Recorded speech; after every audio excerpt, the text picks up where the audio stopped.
Hello students, you are most welcome at our channel PGRMS। अब हम study करने जा रहे हैं क्लास 7 हिंदी वसंत भाग 2 चैप्टर 12 कंचा। स्टूडेंट्स, इस चैप्टर का मेन कैरेक्टर एक छोटा लड़का होता है, उसका नाम होता है अप्पू।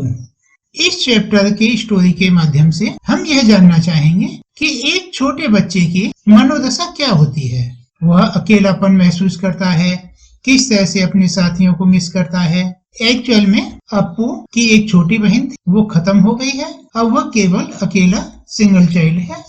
उसकी मॉम ने उसे कौए और सियार की रात को स्टोरी सुनाई थी, जिसमें कौए के पास रोटी का टुकड़ा होता है, सियार उसे लेना चाहता है तो सियार कौए से कहता है कि आप मुझे गाना सुनाओ। कौआ खुश होकर के गाना सुनाने लगता है, जिससे रोटी का टुकड़ा नीचे गिर जाता है और सियार उसे लेकर के भाग जाता है। ये स्टोरी आपने सुनी होगी। यही सेम स्टोरी उसकी मॉम ने उसको सुनाई थी। अब यह चैप्टर स्टार्ट होता है। वह यहाँ पर जो मेन कैरेक्टर है अप्पू, उसके लिए है। वह नीम के पेड़ की घनी छांव से होता हुआ सियार की कहानी का मजा लेता आ रहा था। हिलते डुलते उसका बस्ता दोनों तरफ झूमता खनकता था। खनकता में आवाज करना।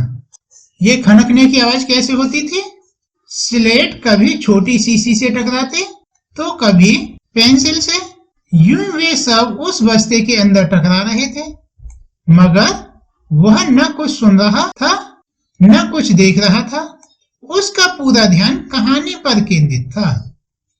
रात को जो उसकी मॉम ने कहानी सुनाई थी, उसका पूरा ध्यान उसी कहानी में था। कैसी मजेदार कहानी, कौए और सियार की। सियार कौए से बोला, इस कहानी को वह सोचता हुआ जा रहा है। सियार कौए से बोला, प्यारे कौए, एक गाना गाओ ना, तुम्हारा गाना सुनने के लिए तरस रहा हूँ। कौए ने गाने के लिए मुंह खोला तो रोटी का टुकड़ा जमीन पर गिर पड़ा। सियार उसे उठाकर 9-2-11 हो गया। 9-2-11 होना आप जानते हो? भाग जाना। जैसे ही कौए ने गाना गाने के लिए अपना मुंह खोला, रोटी का टुकड़ा उसके मुंह से गिर गया और सियार टुकड़े को लेकर भाग गया। इस बात को याद कर करके वह लड़का बहुत जोर से हंसा और सोचता है, बुद्धू कौआ। वह चलते चलते दुकान के सामने पहुंचा। वह अलमारी में कांच के बड़े बड़े जार कतार में रखे थे। उनमें चॉकलेट, पेपरमेंट और बिस्कुट थे। उसकी नजर उनमें से किसी पर न पड़ी। क्यों देखें, उसके पिताजी उसे ये चीज बराबर ला देते थे। फिर भी एक नए जार ने उसका ध्यान आकृष्ट कर लिया। आकृष्ट मीन्स होता है अट्रैक्ट। फिर भी एक नए जार ने उसका ध्यान अपनी ओर खींच लिया। वो कंधे से लटकते बस्ते का फीता एक तरफ हटाकर उस जार के सामने खड़ा टुकड़ टुकड़ देखता रहा। ये टुकड़ टुकड़ मीन्स होता है बहुत ध्यान से देखता रहा। नया नया लाकर रखा गया है। उससे पहले उसने यह चीज यहाँ नहीं देखी थी।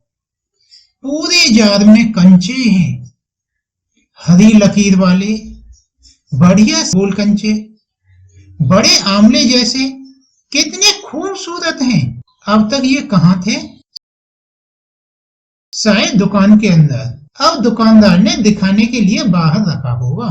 उसके देखते देखते जार बड़ा होने लगा। इसका मतलब ये है कि वह अब कल्पना में खोने लगा। वह आसमान से बड़ा हो गया तो वह भी उसके भीतर आ गया। इट मीन्स यहाँ खड़े खड़े वह लड़का कल्पना में खो जाता है। उसकी कल्पनाओं में जार बड़ा होता जा रहा है, बड़ा होता जा रहा है और काफी बड़ा हो गया। इतना बड़ा हो गया कि जैसे पूरा आसमान, जैसे आसमान में तारे होते हैं ना, वैसे ही उस जार में कंचे हैं। ऐसी वह कल्पनाओं में खो गया। वहां और कोई लड़का तो था नहीं, फिर भी उसे वही पसंद था। मीन्स जिस जगह पर यह लड़का रहता था, इसके पास पड़ोस में कोई दूसरा उसकी सेम एज का बच्चा नहीं था जिसके साथ वह खेल सके, और उसे वही खेल पसंद था, कंचे खेलने का। उसकी एक छोटी बहन थी, वो हमेशा के लिए चली गई। मीन्स अब भगवान के पास चली गई, इस दुनिया में नहीं है, जिसकी वजह से वह बिल्कुल अकेला रह गया था और अकेला अकेला ही खेलता था। कंचों को देख करके वह कल्पना में खोया हुआ था वह कंचे चारों तरफ बखेरता मजे से खेल रहा था। ऐसी बात उसकी कल्पना में आ गई। तभी एक आवाज आई, लड़के तू उस जार को नीचे गिरा देगा। वह चौंक उठा। वह कल्पनाओं में खो गया था ना, वो जार बहुत बड़ा हो गया था, आकाश जैसा। वह उस जार के अंदर चला गया और कंचे चारों तरफ उछाल उछाल करके खेल रहा है। इस तरह से वह कल्पनाओं में डूब गया था। तभी एक आवाज आई, लड़के तू उस जार को नीचे गिरा देगा। इस आवाज से उसकी कल्पना टूट गई। वह चौंक उठा। जार अब छोटा बनता जा रहा था। जार अब छोटा बनता जा रहा था। इट मीन्स कि वह कल्पनाओं में से वास्तविक दुनिया में वापस आ रहा था। कल्पना दूर होती जा रही थी। छोटे जार में हरी लकीर वाले सफेद गोल कंचे, छोटे आमले जैसे। सिर्फ 2 जने वहां हैं, वह और बूढ़ा दुकानदार। दुकानदार के चेहरे पर कुछ चिड़चिड़ाहट थी। मैंने कहा ना, जो चाहते हो वह मैं निकाल कर दूं। वह उदास हो अलग खड़ा रहा। क्या कंचा चाहिए? दुकानदार ने जार का ढक्कन खोलना शुरू किया। उसने निषेध में सिर हिलाया। वह कंचों को ध्यान से देख रहा था, कल्पनाओं में खोया हुआ था। दुकानदार ने बोला, आपको जो चाहिए वो मैं निकाल के दे देता हूँ। यह बात चिड़चिड़ाहट के साथ कही थी। लड़का उदास होकर के अलग खड़ा रहा। दुकानदार ने फिर से कहा, क्या कंचा चाहिए? यह कहते हुए दुकानदार ने जार का ढक्कन खोलना शुरू किया। लड़के ने निषेध में सिर हिलाया, मिस मना किया कि नहीं चाहिए।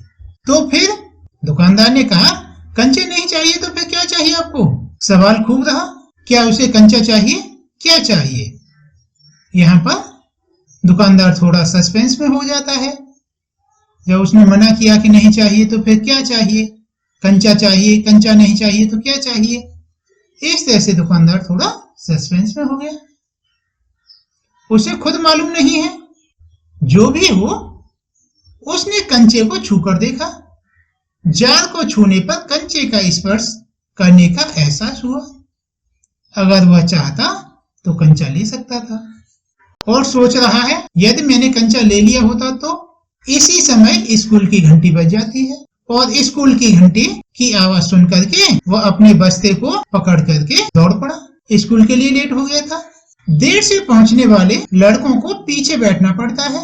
उस दिन वही सबके बाद पहुंचा था, इसलिए वह चुपचाप पीछे की बेंच पर बैठ गया। यहाँ कहने का मीन्स ये है, स्कूल की घंटी बज गई। घंटी की आवाज सुन करके वह स्कूल के लिए दौड़ पड़ा। स्कूल के लिए लेट हो गया था ना। स्कूल में यह रूल था, जो बच्चा लेट आता था वह पीछे वाली बेंच पर बैठता था। इसीलिए वह चुपचाप पीछे वाली बेंच पर बैठ गया। सब अपनी अपनी जगह बैठे थे। रामन अगली बेंच पर बैठा था। वह रोज समय पर आता है। तीसरी बेंच के आखिर में मल्लिका के बाद अम्मू बैठी है, लेकिन उसे कहीं भी जॉर्ज दिखाई नहीं पड़ा। ये लड़का जो जॉर्ज है वो कंचे का सबसे अच्छा खिलाड़ी है। कोई भी कितना भी बड़ा लड़का उसके साथ खेले, जॉर्ज से मात खाएगा। मिस जॉर्ज उसे अवश्य ही हरा देता था। हारने पर यूं ही विदा नहीं हो सकता। हारे हुए को अपनी बंद मुट्ठी जमीन पर रखनी होगी। तब जॉर्ज कंचा चलाकर बंद मुट्ठी के जोड़ों की हड्डियां तोड़ेगा। जॉर्ज कंचे का सबसे अच्छा खिलाड़ी था। उसके साथ कोई भी कितना भी बड़ा लड़का खेले, जॉर्ज उसे हरा देता था। और हारने पर यूं ही विदा नहीं कर दिया जाता था। हारे हुए लड़के को अपनी बंद मुट्ठी जमीन पर रखनी होती थी। तब जॉर्ज कंचा चलाकर बंद मुट्ठी के जोड़ों की हड्डियों में मारता था। वह लड़का सोचने लगा कि आज जॉर्ज क्यों नहीं आया। फिर उसे याद आया, अरे हाँ, जॉर्ज को बुखार है ना। उसे रामन ने यह सूचना दी थी। उसने मल्लिका को सब बताया था। जॉर्ज का घर रामन के घर के रास्ते में पड़ता है। अप्पू ये सब बातें सोच रहा था, इसीलिए वह क्लास में जो पढ़ाई चल रही थी उसे ध्यान नहीं दे पा रहा था। उसने हड़बड़ी में पुस्तक खोलकर सामने रख ली। रेलगाड़ी का सबक था। वह पढ़ाई पर ध्यान नहीं दे पा रहा था। उसने हड़बड़ी में पुस्तक खोल करके अपने सामने रख ली थी। मास्टर जी रेलगाड़ी वाला चैप्टर पढ़ा रहे थे। रेलगाड़ी रेलगाड़ी पृष्ठ 37 टीचर बता रहे थे कि रेलगाड़ी वाला चैप्टर हम कराएंगे। आप पृष्ठ 37 मिस पेज 37 पर देखें। घर पर उसने यह पाठ पढ़ लिया है। मास्टर जी बीच बीच में बेंच से मेज को ठोकते हुए ऊंची आवाज में कह रहे थे, बच्चों तुम में से कई ने रेलगाड़ी देखी होगी। उसे भाप की गाड़ी भी कहते हैं क्योंकि उसका यंत्र भाप की शक्ति से चलता है। भाप का मतलब पानी से निकलते भाप से है। उन्होंने बताया रेलगाड़ी के बारे में कि वह स्टीम पावर से चलती है। तुम लोगों के घरों में चूल्हे भी, टीचर समझा रहे थे कि मैं उस स्टीम की बात कर रहा हूँ, उस भाप की बात कर रहा हूँ कि जैसे आपके घर में चूल्हे पर पानी भी गर्म होता है तो उससे जो भाप निकलती है, इस तरह से भी समझा रहे थे। छुप छुप यही रेलगाड़ी है। वह भाप की गाड़ी का मतलब मिस बच्चा अब फिर से ख्यालों में खो गया। मास्टर जी की आवाज अब कम ऊंची थी। इसका मीस ये है कि बच्चा ख्यालों में खोता जा रहा था और टीचर की आवाज को कम सुन पा रहा था ख्यालों में खो जाने की वजह से। वे रेलगाड़ी के हर हिस्से के बारे में समझा रहे थे। पानी रखने के लिए खास जगह है, इसे अंग्रेजी में बॉयलर कहते हैं। यह लोहे का बड़ा पीपा होता है। पीपा मीन्स जार, टैंक। लोहे का एक बड़ा कांच का जार। बच्चा ख्यालों में खो गया। उसे वही जो रास्ते में दुकान पर कंचे देखे थे फिर से उन्हीं ख्यालों में आ गया। उसमें हरी लकीर वाले सफेद गोल कंचे, बड़े आमले जैसे। जॉर्ज जब अच्छा होकर आएगा तो उससे कहेगा, उस समय जॉर्ज कितना खुश होगा। सिर्फ वे दोनों खेलेंगे और किसी को साथ खेलने नहीं देंगे। इस तरह से वह बच्चा ख्यालों में खो गया था। उसके चेहरे पर चौक का टुकड़ा आ गिरा। अनुभव के कारण वह उठकर खड़ा हो गया। मास्टर जी गुस्से में हैं। वो ख्यालों में खो गया था ना। टीचर ने देख लिया कि यह उसकी बातों को ध्यान नहीं दे रहा। टीचर ने वहीं से चौक का टुकड़ा उसके चेहरे पर मारा। उसे इस बात का अनुभव था कि टीचर को पता चल गया है, इसीलिए उन्होंने चौक मारा है। मास्टर जी गुस्से में हैं। अरे तू उधर क्या कर रहा है? टीचर ने बोला ना, अरे तू उधर क्या कर रहा है? तो वह इस तरह से बोला जैसे उसका दम घुट रहा हो। कुछ जवाब नहीं दे पाया। वह खामोश खड़ा रहा। क्या नहीं बोलेगा? टीचर ने डरते हुए बोला। वे अप्पू के पास पहुंचे। सारी क्लास सांस रोके उसकी तरफ देख रही थी और उस लड़के की घबराहट बढ़ गई। टीचर ने डांटते हुए बोला, मैं अभी किसके बारे में बता रहा था? कर्मठ। कर्मठ मीन्स होता है अपने वर्क को ऑनेस्टली करना। कर्मठ मास्टर जी उस लड़के का चेहरा देखकर समझ गए कि उसके मन में और कुछ है। शायद उसने पाठ पर ध्यान नहीं दिया हो। अगर दिया है तो उसका जवाब उसके मन से बाहर ले आना है। इसी में उनकी सफलता है। हाँ हाँ बता, डरना मत। मास्टर जी ने देखा अप्पू की जबान पर जवाब था हाँ हाँ। वह कांपते हुए बोला, कंचा कंचा। वे शक पका गए। टीचर जी एक साथ ग्रेट सरप्राइज हो गए। ये कंचा कंचा क्या बोल रहा है? मैं तो रेलगाड़ी का चैप्टर पढ़ा रहा हूँ। क्लास में तो मानो एक भूचाल आ गया। मिस सभी बच्चे हंसने लगे। उसने जब कंचा बोला तो सभी बच्चे एक साथ हंस पड़े और मास्टर जी बहुत गुस्से में थे। क्लास में एक साथ भूचाल सा आ गया। उसे डांटते हुए बोले, स्टैंड अप। मास्टर साहब की आंखों में चिंगारियां सुलग रही थी। बहुत ज्यादा क्रोधित हो गए थे। अप्पू रोता हुआ बेंच पर चढ़ा। पड़ोसी क्लास की टीचर ने दरवाजे से झांक कर देखा, फिर सम्मिलित हंसी। रोकने की पूरी कोशिश करने पर भी वह अपने दुख को रोक नहीं सका। सुबकता रहा। रोते रोते उसका दुख बढ़ता ही गया। सब उसकी तरफ देख देख कर उसकी हंसी उड़ा रहे हैं। रामन, मल्लिका, सब। बेंच पर खड़े खड़े उसने सोचा, दिखा दूंगा सबको, जॉर्ज को आने दो। जॉर्ज जब आए, जॉर्ज के आने पर वह कंचा खरीदेगा। इनमें से किसी को वह खेलने बुलाएगा। कंचे को देख ये ललचाएंगे। इतना खूबसूरत कंचा है, हरी लकीर वाले सफेद गोल कंचे, बड़े आमले जैसे। तब वह इस तरह से सोच रहा है। तब शक हुआ, कंचा मिले कैसे? कंचे अभी उसने दुकान पर देखे ही तो थे, खरीदे तो नहीं।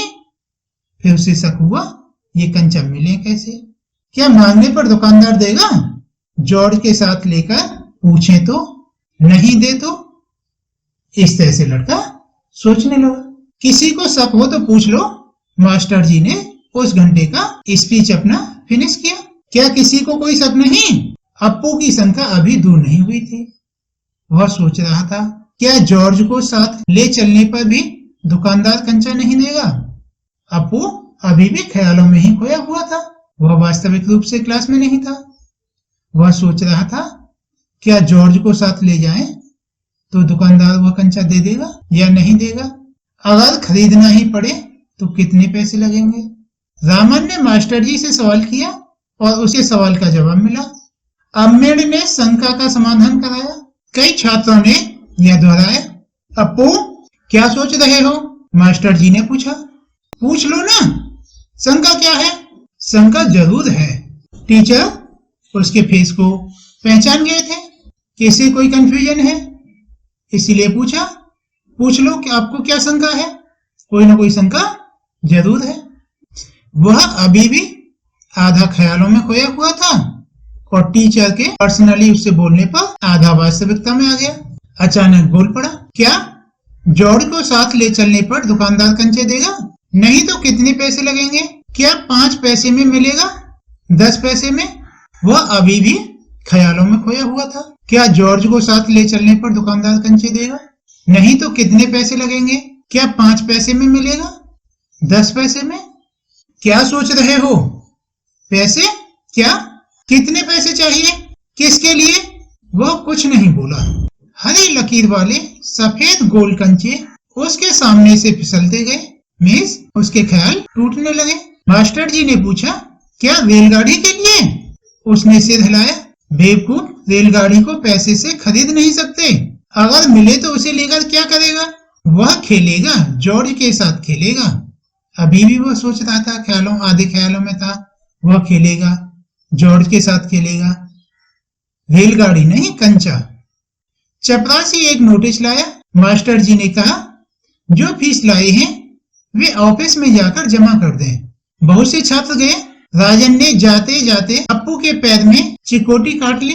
उसने पैर खींच लिया। उसे याद आया उसे भी फीस जमा करनी है। पिताजी ने उसे 1.5 रुपया इसके लिए दिया था। उसने अपनी जेब टटोल कर देखा। 1 रुपए का नोट और 50 पैसे का सिक्का। वह बेंच से उतरा। किधर? मास्टर जी ने पूछा। उसके कंठ से खुशी के बुलबुले उठे। फीस देनी है। फीस मत देना, मास्टर जी ने कहा। वह झिझकता रहा। ऑन द बेंच, टीचर ने उसे ऑर्डर दिया। ऑन द बेंच, वहां जाके खड़े हो जाओ। वह बेंच पर चढ़कर रोने लगा। क्या भविष्य में क्लास में ध्यान से पढ़ेगा? ध्यान दूंगा, उसने इस तरह से रिक्वेस्ट किया। वह दफ्तर गया। दफ्तर में बड़ी भीड़ थी। बच्चों, एक एक करके आओ, क्लर्क बाबू बता रहे हैं। एक लड़के ने बोला, मैं पहले आया हूं। मैं ही आया हूं। इस तरह से दूसरे बच्चे ने बोला। एक बच्चा बोल रहा है, मेरे बाकी पैसे। इस शोरगुल से अप्पू दूर खड़ा रहा। रामन ने फीस जमा की। मल्लिका ने जमा की। अब थोड़े से लड़के ही बचे हैं। वह फिर से ऐसे ही ख्यालों में खो जाता है।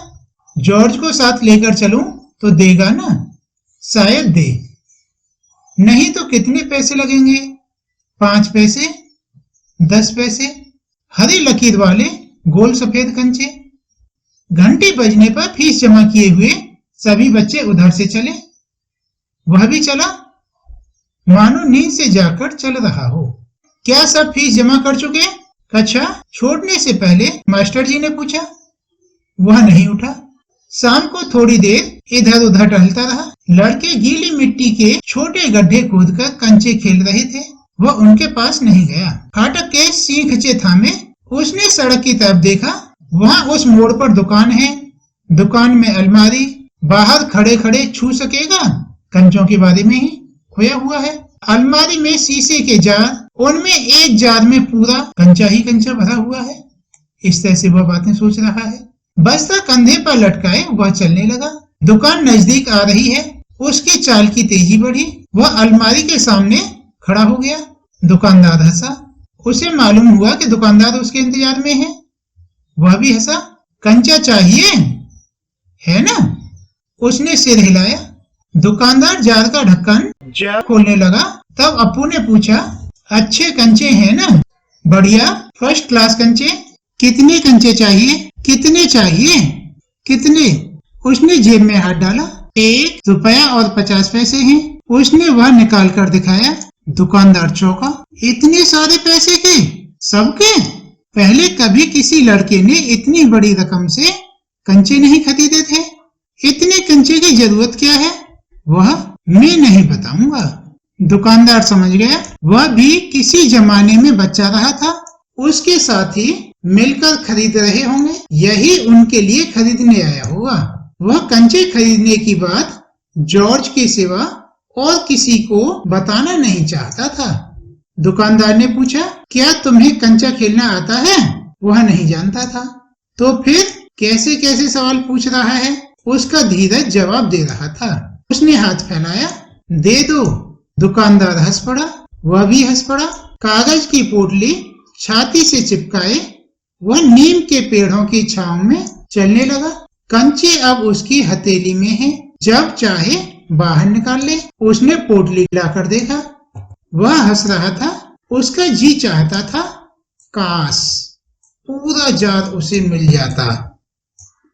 जार मिलता तो उसके छूने से ही कंचे को छूने का एहसास होता। एकाएक उसे शक हुआ, क्या सब कंचों में लकीर होगी? उसने पोटली खोलकर देखने का निश्चय किया। बस्ता नीचे रखकर वह धीरे से पोटली खोलने लगा। पोटली खुली और सारे कंचे बिखर गए। वे सब सड़क के बीचों बीच पहुंच रहे हैं। क्षण भर सप कपाने के बाद वह उन्हें चुनने लगा। हथेली भर गई। वह चुने हुए कंचे कहाँ रखे? स्लेट और किताब बस्ते से बाहर रखने के बाद कंचे बस्ते में डालने लगा। 1, 2, 3, 4। एक कार सड़क पर ब्रेक लगा रही थी। वह उस वक्त भी कंचे चुनने में मग्न था। ड्राइवर को इतना गुस्सा आया कि अब उस लड़के को कच्चा खा जाने की इच्छा हुई। उसने बाहर झांक कर देखा। वह लड़का क्या कर रहा है? हॉर्न की आवाज सुन कंचे चुनते अप्पू ने बीच में सिर उठाकर देखा। सामने एक मोटर है और उसके भीतर ड्राइवर। उसने सोचा, क्या कंचे उसे भी अच्छे लग रहे हैं? शायद वह भी मजा ले रहा है। एक कंचा उठाकर उसे दिखाया और हंसा। बहुत अच्छा है ना? ड्राइवर का गुस्सा हवा हो गया। वह हंस पड़ा। बस्ता कंधे पर लटकाए स्लेट, किताब, शीशी, पेंसिल सब छाती से चिपकाए वह घर आया। उसकी माँ शाम की चाय तैयार कर उसकी राह देख रही थी। बरामदे की बेंच पर स्लेट व किताबें फेंककर वह दौड़कर माँ के गले लग गया। उसके लौटने में देर होते देख माँ घबराई हुई थी। उसने बस्ता जोर से हिलाकर दिखाया। अरे यह क्या है? माँ ने पूछा। मैं नहीं बताऊंगा, वह बोला। मुझसे नहीं कहेगा?